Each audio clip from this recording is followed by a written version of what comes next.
hello, and welcome to a wonderful episode of First Frames First. My name is Adrain Constantin. And on my left is the usually never silent, but today I'm feeling a bit sick and sorry for myself, Jason Grun. And to my right is the indomitable Mike Lindsay, who we're going to get to know a little bit better in this episode as an author, as a general helper on set, and aspiring filmmaker himself, and all-round nice guy. Who are we? Nobodies! Speak for yourself. Okay. We're Canadian filmmakers with the dream of surviving financially on the backs of our films. Welcome to our show where we bring people along on our film journey. Maybe we can learn a thing or two. Maybe we can teach people a thing or two while drinking beers. I mean, if you can't drink beers while filmmaking, what's the point? We are Fable Forest Films, failing our way to success. Welcome to Jurassic Park. I mean, our show. First Frames First. Hey, Mike. We, a couple episodes ago, I can't remember how many, but we had Dan on, who created the Kitchener Waterloo Film Festival. He's a good friend. And we were talking about the Mazurkovich Awards. We've also had Mike Mazurkovich on the show. Yeah. And you were given a Mazurkovich Award. I was. It was totally blindsided. Big surprise. I didn't see it coming. Didn't see it coming? No. No one ever sees Mazurkovich coming. No. And but well, let's talk about the award. Let's talk about the award. What was the award for? Putting you on the spot. The award was basically being a helper in the community, being willing to participate. I can't remember the title they used for the award, but just if there's a project and I can help on it, I jump on it and do whatever needs to be done, basically. So, and they decided I had done it enough that they wanted to thank me for it. So this is amazing. Okay. It's not an exciting story, but all right. That's the beginning of our show. Okay. Now we're gonna do the legit show now. Okay. I don't know. I'm always trying to find a good place to. Oh, to cut into the intro? Yeah. All right. So, Mike. Now, one of the most fascinating things we went to.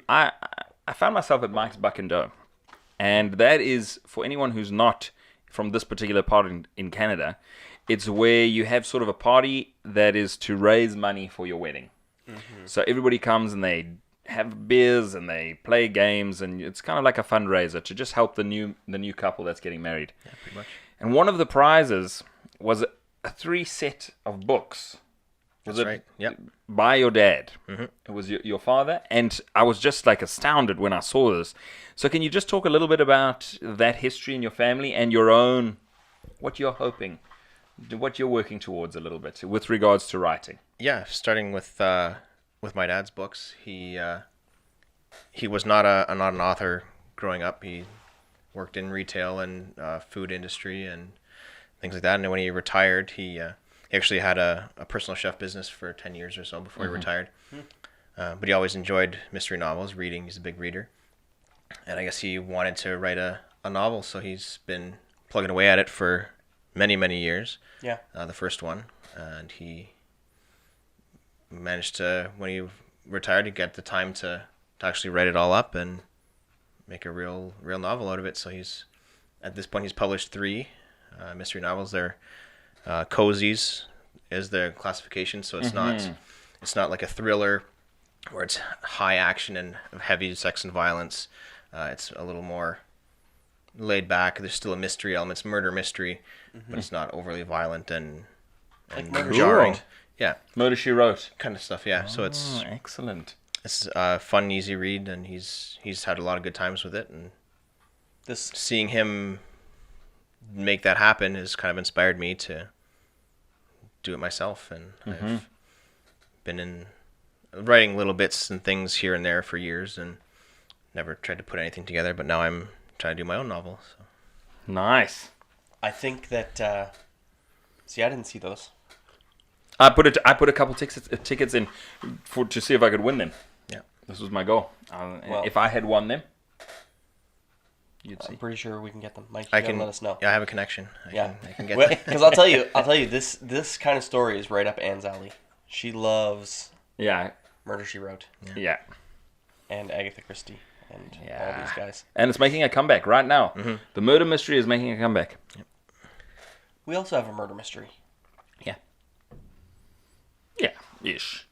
Murder mystery-ish. Yeah. So, Mike, just how did you start to get into film in general? Where did this kind of interest begin? Probably like grade school, essentially. I did some drama clubs, and when I was in high school, I did a play. I think almost every year. Maybe I missed 1 year the school play because I was doing other things. But I've done acting. There's small roles in school plays, and I always enjoyed it. And then after I graduated, I didn't follow through on anything. I got a day job and joined the real world and gave up on. I don't know if I gave up on it or if I just didn't do it. But a few years ago, we ran into one of my wife's old friends, Dan McLeod, actually. Okay. Out one evening, and they reconnected, and she introduced me to him, and he asked me to come along to a shoot that he was doing. He was looking for people to be in a little short video he was making, and I signed up and enjoyed it, got back into it. So basically I'm starting from scratch again, trying to learn everything I can. The love was rekindled. Yeah. Yeah. If I can find a play casting that I can be a tree or a shrub and just build from that, and little by little baby steps. Totally. And You can grow from It's- that little shrub. It is a lot of fun. Into a beautiful tree. It's a lot of fun to find, because if you don't care, then you can be part of everybody's thing. Yeah, exactly. Right? You're like, yeah, I'll come and be the guy that sits in a van. Yeah, and the thing is that it's funny, but like with any film project, you really need those people to fill the gaps. Right. Because you always think about the people who are going to be, like, the camera and the person that's right in front of the camera, but all the other people that you require to do that. It's significant. It's not nothing. Well, we even talked about that big, I think we talked about the Christmas movie I was in, right? Mm-hmm. The big set or whatever, where they needed that 50th extra. Yeah. It's required, right? So even on a big set, all the background people are really important, because it just doesn't look like a street unless there's people walking on it. It just doesn't look like an airport unless there's people milling about. And, I think that background folks, and helpers get the, like, raw end of the stick. sometimes. Yeah. But I don't think that they get the raw end of the stick to the people that understand what it takes to actually make these things happen. Yeah, it's a part of the whole thing. It's everything. It's one of the pieces that makes it work. Yeah. Yeah. So for Shifted, Lindsay came out, and we would call him Lindsay because we had other mics on set. Right, So at least 3 at a time. Yeah, 3 mics were there. So, and it was Mike Wirtz, Mike Malko, and Mike Lindsay. And Mazurkovic, so 4. And Mike Mazurkovic. So there was a lot of mics. Far too many. So we would call you Lindsay. Yeah. And you came out and helped on Shifted, which was just a huge. We didn't have. It was Mike Malko who was like, "Do you mind if you know what I mean?" Yeah. It was like, I want to bring a buddy. "I want to bring a guy." Yeah. And we were like, "Yeah, sure," but it was like invaluable. Like, Yeah, it's crazy. Like a person that comes and really does help is worth their weight in gold on a film set. Like someone who's in there to help. It's like, what do you need? You're like, do you know what I need? I need this weird thing that you would never be asked to do anywhere else. But someone who's just willing to be there, worth your weight in gold, 100%. We and kind of knowing what to do. Also, Luckily, I'd been on sets a little bit, so I knew a little bit. I'm still really green, but Right. I could at least have an idea of what was necessary. even though you were green, you were like, oh yeah, I know how to set up these tripods and put this thing on this thing. Maybe you're going to set it up, because this is kind of what I do too. I set things up, and then Adrian's like, okay, good. Yeah. Yeah, I would put the whatever. lights together, and then Malco would fine-tune them the way he wanted them for the shot. Right. It was cool.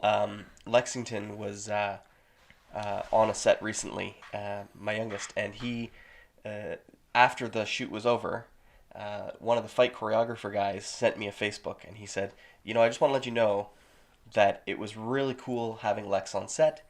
You could tell that he had been on sets before, because when other people were goofing off, he was just watching, listening, being ready, just waiting, and knew what to do. Perfect. Right? So it was pretty cool. And nice. Having a little bit of experience is golden. Yeah. So how many small projects in the last couple of years would you say you've been involved with? Oh, dozens. Yeah. I don't know. Wow. I can't keep track of them. I don't have a list per se, but anything from just small one-off YouTube videos that people want to put together to your feature, and we're making a friend of mine is putting together a sketch comedy show. Taco Dick. Taco Dick, yeah. Yeah, I wanted to talk about that. Okay, good. I wasn't sure if I was going to be allowed to plug it or not, but 100%. You can plug Absolutely. it. Yeah. So, all kinds of things. And even talk to us about Taco Dick.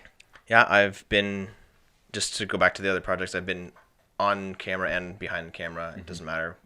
I just want the experience. So. Yeah. But yeah, Taco Dick, I've done a little bit of both. Helped set up some shots. Basically, Taco Dick is a sketch comedy show. It's just absurd comedy. NSFW, not safe for work. It's very adult content. It's just graphic and goofy and insane all around. So it's fun. How many episodes are on YouTube right now? There are 2 episodes on YouTube right now. The third one is coming in the next couple of days, actually. So you can search for it by looking for Taco Dick. Yep. Now with an exclamation point. Now you probably don't. Probably don't need it. You probably don't need the exclamation point if you search for Taco Dick. It'll come. Oh, you might be surprised. So, how many episodes? Like, how long has it been? What's the spread? Like, how many weeks or months between an episode? A couple of weeks. Usually about 2 weeks between each episode. It's been a little more for this one. I feel like the first one maybe came out in September or August, so it's been. So it's a couple weeks. So 2 to 3 weeks. Yeah, give or in take. Between the episodes. Okay, come on now. Let's do it faster. We're gonna try, yeah. Yeah, come on now. Brian's really good at turning around the Listen, content, so he. Yeah. The kettle should not call the other kettle. Once the black kettle should. Is there some sort of saying about calling somebody black? I'm not sure, but something about. It's against the rules in Canada now. Yeah, you really shouldn't tell people to hurry up. Is what I'm trying to get at. Shut your mouth, Jack. Okay. Fair enough. Yeah, episode 3 is coming. Amazing. It's gonna be good. And I'm in episode 3 on camera quite a bit more than I have been in the last episode. So Okay, that's cool. exciting for me. It's something I'm not used to really doing. Favorite moment? The one sketch that I'm in primarily is basically we're going to introduce a new party game to the world. You can play with your friends. I'm not going to give too much of it away. Going to make you watch the episode, but it's going to sweep the nation. This new game.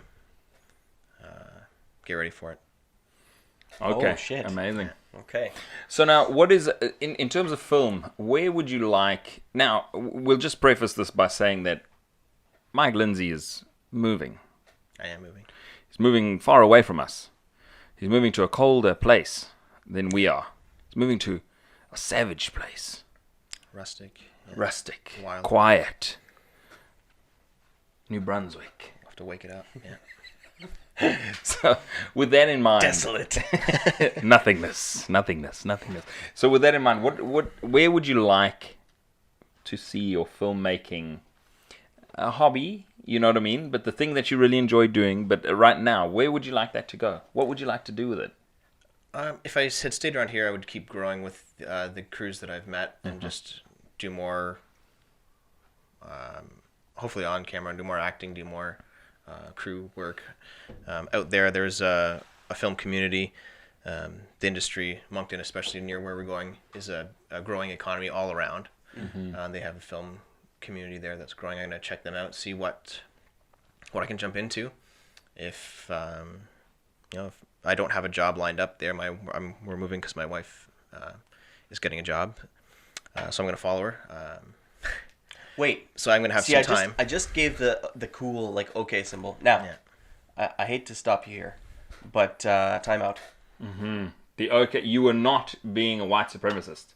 Right? Yeah. This is a thing. We just need to say, listen, I did this symbol that has been culturally relevant and non-political for people that are watching the show, hundreds of years. you guys both know that you know. Yeah. And have you heard that the OK symbol is like the white stands for white power? I've heard that. I Yeah. don't subscribe to that. But you know, I know it is a it's diving. like I know it's a like diving white yeah. So power. do you know why it'll never work? Why? Because this, for the longest time, has been I'm all good in diving Yeah.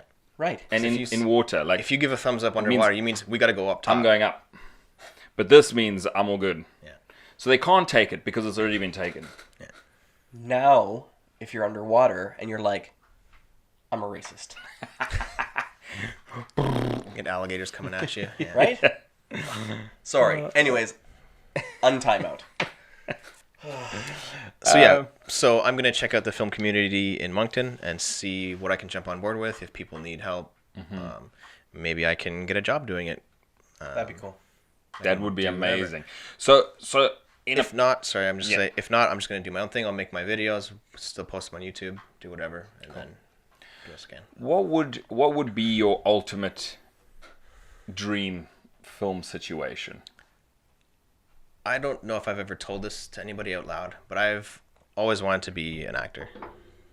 It's been a goal for a long time, even when I wasn't doing it, doing my night security or whatever. Just being a part of film. I like the whole process of films. I don't want to just go on Kimmel and get the glory and be a multi-million-dollar movie star. That would be a nice bonus. But I like the whole process. I want to, doing many takes and the putting in the hard work. Something I enjoy. So if I could get to that point where I could be a real actor and make movies as a career, that'd be the dream. That's amazing. But if I have to do it as a hobby, so be it. It's gonna be awesome. So I mean, That's amazing. people in Moncton, look out. Yeah. Don't look out. I mean, look for him, get him, Yeah. put him in things. He'll be there. I'll be reaching out. Heyo. Cool. So I want to now. Can we? I'd like to talk about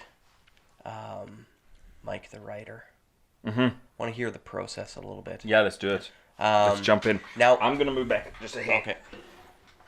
Now, you were saying that your dad's been writing, and he kind of inspired you after retiring to give this a shot. Now, when did the story that you told us about? You don't have to divulge too much, but when did you come up? Have you had this idea for kicking around for a while, or is this something that you've kind of stumbled into? It's I think I started writing it in 2013 or so, give or take. I started writing screenplays. I have about, I don't know, a half dozen, 12, like 8 or 10 screenplays that are like 30 pages long and then get scrapped. But It's a good. Hey, It's good practice. It's good practice. we were driving to the cottage once, and I was in the passenger seat, and I just had an idea and just started writing it. And then I kind of grew my skill from that. I learned how to actually format screenplays into the proper, rather than just a rambling Word doc. Right. I don't know how I came on the idea of the novel that I'm writing now. It's basically it's a period adventure set, basically involving pirates. So if you like pirates, check me out soon. I don't want to give away too much right now, but Don't do it. It's Don't do it. It's going to be an adventure novel, rescues, ship to ship fighting, slashing through the jungles with swords and And other things. There's a twist. It's not a twist, but it's a feature of the novel. A feature of the novel that is not normal. Right. Yeah. Which is cool. Yeah. Thank you. We were It just is talking- great. When you first told us that, I was like, man, if you had sort of a rapport with a big studio and you went and you gave them the log line, they would be like, yep, let's do it. So get the book written. Yeah. So it's very cracking. close to being done. I need to finish my move and finish some other things that are going on in my life that I won't get into. Yeah. And then knuckle down and give it the last rewrite and polish it a bit. The story is all done. It needs a little bit of tweaking to be finished, and then we can. So the story is kind of written. Story's done. Yeah. The novel. It's all basically down.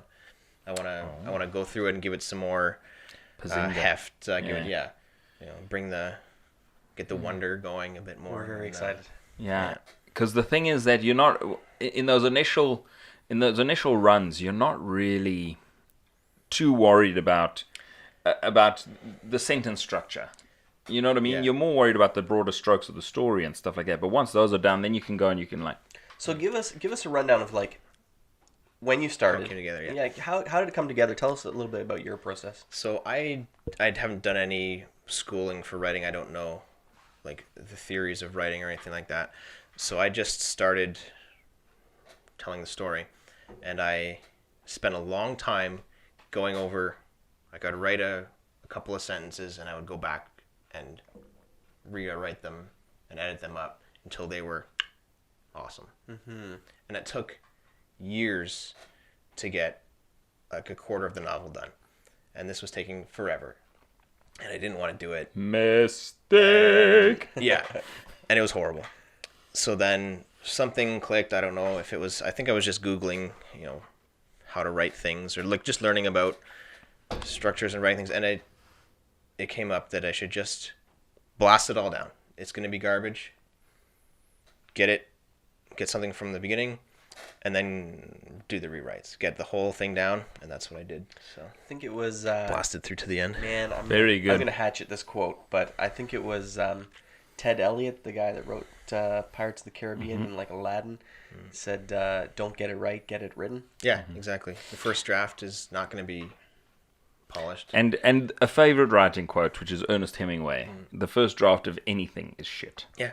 Or everything is shit. Yeah, something like that. All is shit. All is shit. That's where I am now. It's just going through the couple of. I've been handing it off to some people to give it a read through and see where there's obvious errors or plot mistakes and things. Have like that. you given it to your dad? Yes. What did he say? He enjoyed it. Oh shit! Yeah, he's. Did he give you points? Yeah, he gave me some advice, and Did he cry? He was like, "Now you are a man." he may have. I did not in person. Oh, fair enough. We That's he sent cool. he sent you an email saying I enjoyed it. Well, we talk. Okay. Talk on the phone or in person. Yeah. A text. He sends me his rough drafts, and I'll go through them and do some editing and look for some guy that died earlier in the book to still be there or whatever, Right. or just anything that's weird. We gotta knock those out, and he does the same for me. So we Cool. Yeah. It's a cool partnership. Find the red herrings yeah, exactly or put them in. add 'em in. Yeah. Yeah. This is very cool. I'm pretty excited. I've only known one other person that's written. Well, okay. I guess I've known a couple people that have written some books. One was the mother of an old friend of mine. We met him at a bar once. Steve. His mother wrote a book about her dad and her uncles in World War II. I can't remember. Another kind of buddy of mine who was an old like internet acquaintance wrote that book, You're Not So Smart. Got crazy popular for a while. Did a big podcast, did a bunch of TED Talks and speaking tours and stuff like that. And then another gent that I met recently has written self-published 2 books and put them on Amazon. So pretty cool. Good stuff. It's changed the game. Amazon has changed the game for a lot of writers. Yep. Because you can do it yourself. Yeah. You can get it out there. And this is what we have done in the movie world, is what self-published people, we're self-distributed, and so it's really the same thing. You're making it available to people on an international scale, and then you're pushing people to your buy button. Right. And if it resonates, Yeah. and people word of mouth and talk about it, and especially pirate stuff, it's very exciting. Yeah. Self-publishing is, as you say, a game changer, but it's also a bit of a double-edged sword. Because if you've gone that route, a lot of publishers Will never touch you. take your stuff. Yeah. Just because it's so available. Yeah. Anybody can self-publish anything. Yes. And a lot of it is not the best. Some of it's excellent. And That once is the you- thing.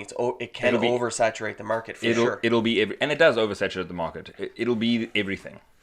So yeah, my dad self-published his first novel, but then he couldn't bring the second one in this series, the third one in this series, couldn't bring them to a mainstream publisher. 'Cause they so were like- he's not stuck Right. necessarily, but he's committed to Now, self-publishing the rest of that run. If he writes something else, you think Unique. they'd be interested? he could. Yeah, he was shortlisted for an Arthur Ellis Award for his first in the first novel category.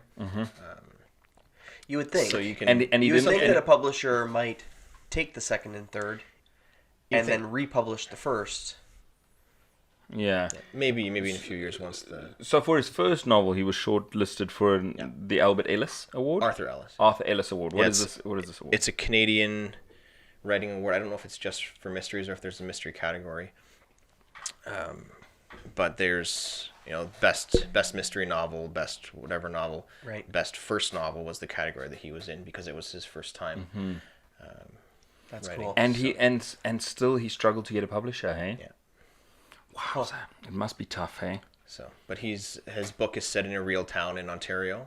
It's a fiction story, but he goes to markets and conventions and things around that area. So the people in the area love it. Right. It sells in the grocery store in that small town and the bookstore locally. So he's always going up and refilling the shelves That's cool. and farmers markets and things local. So it's it has a draw. There is something to be said as a marketing strategy for attaching your creative works to a real place. Let me tell you something. We got into the Muskoka Film Festival with My Huntsville Muse. That's right. Perfect. Yeah. We'll take it. Yeah. Yeah, that's... I love it. First of all, good luck. Thank you. Congratulations. We really want to see it. Congratulations on getting married too. Yes, thank you. What's married life like? How long has it been now? It's been July, so a couple of months. We've been together for 15 years. So we just between school and work and life, we haven't done the ceremony yet. So we finally knocked that off the list Nice. of things Good. to do. So now we bought a house, so we're Yes, cracking you bought... things off the list. Oh, you bought a house in New We bought a Brunswick? house, yeah. Yeah, he sent his wife... Come on. He sent his wife to New Brunswick. Well, she went. She went. And... We were together for 15 years. We were married for 3 weeks, and she moved out essentially. Right. So, It's like I'm going to New Brunswick. Yeah. If you want to follow me, you can. But She sent him pictures of the house that she bought. so she was out there with friends and just so she could take some is time she off from? from Is work. she from New Brunswick? She's not. She took a road trip out there with friends a few years ago. Fell in love with the place. She's gone back on a road trip for 2 or 3 weeks every summer for the last 6 or 7 years. Wow. Made friends. She's knows lots of people. Yeah. Knows the area. So. And she's a nurse, right? Yeah. And they need them out there, so yeah, it's a good opportunity for her. So you're in. Yeah. You're not fighting for a position here, Yeah. which is pretty saturated down It's here, vicious isn't here. it? Yeah. There's lots of nursing colleges, and they just every semester there's more and more in the market. So makes it difficult. So, one thing that we like to ask our guests on our show is for their 3 top desert island movies. So, you're stuck. You got to watch the same 3 movies over and over again. What are your faves? I was trying to think. I kind of figured you might ask me what my favorite movie is or something. So I was thinking of what I could possibly say while I was out watering my dad's plants today. I didn't really get anywhere, but there's a couple of movies that I have already watched over and over and over again. One of them is actually Super Troopers. I love that crew, the Broken Lizard guys. Yeah. When I watch that movie, I watch it 3 times in a row. Holy Back to smoke! back. Yeah. Because I watch it once on its own, and then I watch it with one set of commentary from the half the cast, and then I watch it with the other set of commentary from the other half the cast. And I just love hearing their Their take. experiences on what happened. Yeah. So I've seen that movie. I had a PSP that I haven't worked at this place for a long time, so I can say this. I used to watch it at night sometimes, watch movies on it, and that little disc of Supers is burnt out. It doesn't play anymore because I watch it so many times. Do you know how fast you're going, Meow? Yeah. So Super Troopers I could watch a million times, and I have. Cool. City Slickers. Oh. That's Good movie. That's one of my favorites. Is that in City Slickers? Is that I was outside trying to milk your cow, and I was tugging and pulling and pulling and tugging and tugging and pulling, I know that and nothing came out. Yeah. The cow's name is Norman. Norman, yeah. Norm and the Cow. Is that right? Is Yeah. that the movie? I love that. Yeah, I'm actually trying to do some research. I wanted to go on a cattle drive when I'm 39 before I realized I'm like 3 years off being as old as Billy Crystal's character was in that movie, so it's a little frightening. But Whoa. Yeah. but if I can, He's in his 40s. I heard I wasn't gonna bring it up. But, Yeah. Thanks. Old guy. That's fine. so yeah, City Slickers. What's the third one? I will say, while you think, we watched with the boys. We watched 13 Days. Have you seen that movie? Kevin Costner. It's like about the Cuban Missile Crisis, JFK. I have not seen it. It's really good, but Back when movies were just great. it was directed by Oliver Stone, Oh, classic. and I was like, I don't know what he's doing these days. Yeah.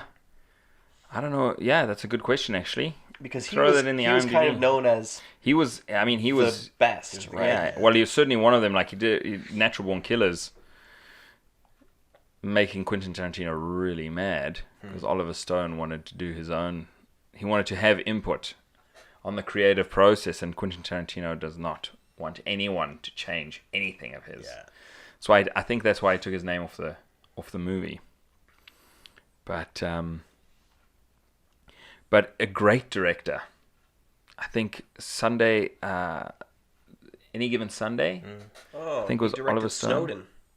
Oh, Interesting. what's the last thing he did? What is that? I mean Snowden, the Putin interviews, but Snowden, Okay, that was Oliver Stone. Wall eh? Street, Money Never Sleeps, W, World Trade Center, Alexander, Any Given Sunday, Yeah, Nixon, Alexander. Natural Born Killers, I don't remember JFK, that. The Doors, Born on the 4th of July, Wall Street, Platoon. Oh, he was Platoon. Yeah. Okay, cool. But So- I feel like I should say something important, like some well-known movie, but I'm gonna cop out and say Die Hard. Yes.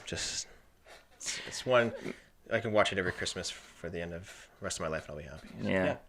So just something that came to mind. But wait, what I was gonna say was that we watched it, and I was like, I think I'm gonna give this movie to Adrian if he wants to watch it. And Anne was like, you don't want to keep it? I was like, no, I don't think... Like, it was great, but I think it's one of those movies that you watch once, twice, 3 times in your life, maybe, if you... And I think I've seen it enough times. Yeah. So, it's not The Losers. Mm-hmm. Yeah. Go on. Just a question I had. When you asked about Desert Island movies, Yeah. I thought, you know what? Should you take into account that you might need something with a bit of sexiness in I it was thinking of that, like to get you to Well, there is that moment in Die Hard. a little bit, yeah. Is it a little bit? When they're busting through the offices, yeah. Yeah.